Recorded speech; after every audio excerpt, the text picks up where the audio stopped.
O yan mga idol oh. Tensya na kayo kung hapon na tayo ha. Nag-deliver kasi ako kanina eh. O kung alam niyo yung lugar na to, puntahan niyo na to. Pero kung malayo kayo, huwag niyo nang puntahan para di kayo mabala. Ito ilalapag ko eh, sakto lang to. Blazing lang to. Maliit na bagay lang to.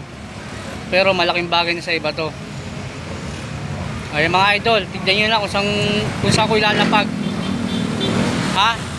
O ingat kayo ha, ingat, God bless. Ingat sa mga pupunta.